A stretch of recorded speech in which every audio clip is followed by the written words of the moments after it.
Si je vous demande, quand remontent vos premiers souvenirs, vous parlerez peut-être de Noël de vos 7 ans, éventuellement de vos vacances d'été à l'âge de 6 ans, ça n'ira pas plus loin. Pour tout ce qui concerne la période des premiers pas, des premiers mots, c'est tout noir. Ça porte d'ailleurs un nom, on appelle ça l'amnésie infantile. Sous le poids des plumes, c'est le spectacle que propose la compagnie française Pyramide ce week-end au Théâtre de Lille. Un mélange de hip-hop, de jeux burlesques et de théâtre corporel. Sous le poids des plumes a vu le jour en 2020, du coup il a 5 ans ce spectacle. Il a pu tourner dans toute la France entière et à l'étranger. C'est un spectacle qui traite entre autres des souvenirs, surtout ceux du chorégraphe Fouet Kouchi. En fait, il a dû à un moment donné de sa carrière de danseur se remémorer en fait, ses souvenirs justement de jeunes danseurs pour retrouver une passion, en fait, une flamme qu'il avait un petit peu perdue.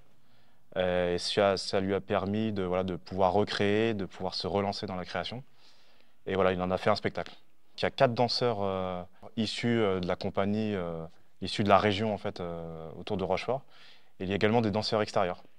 Parmi les danseurs extérieurs, on retrouve Fabio Labianca, danseur et performeur spécialisé dans le breaking, et Melinda Espinosa, danseuse, acrobate et comédienne qui s'est formée en Suisse et en Espagne. Des talents divers qui nourrissent l'identité du spectacle.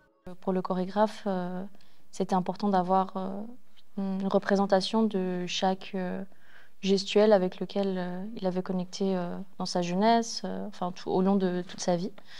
Et donc du coup, c'est à travers plutôt de la danse debout, le power move, aussi une danse un peu plus hybride et le breakdance. Au-delà de la performance sur scène, l'objectif est la transmission de la culture hip-hop. C'est une des vocations de la compagnie Pyramide. Depuis près de 25 ans maintenant, elle forme des jeunes danseurs de divers horizons dans son école qu'elle a créée, mais aussi à travers des ateliers.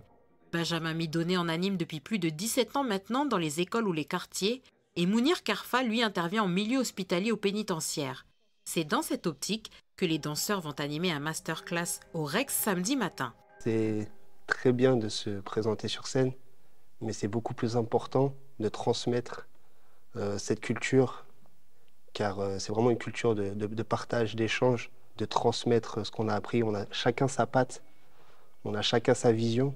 Et pour ma part, ça m'a énormément apporté. Je ne dirais pas sauver la vie, mais presque, en sachant que, que ça soit dans la vie familiale ou autre, c'était assez compliqué.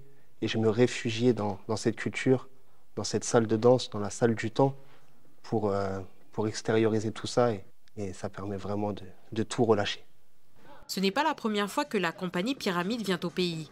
En 2019 déjà, à l'occasion de son spectacle Sur le fil, elle avait proposé des ateliers chorégraphiques aux enfants des squats de Nouville.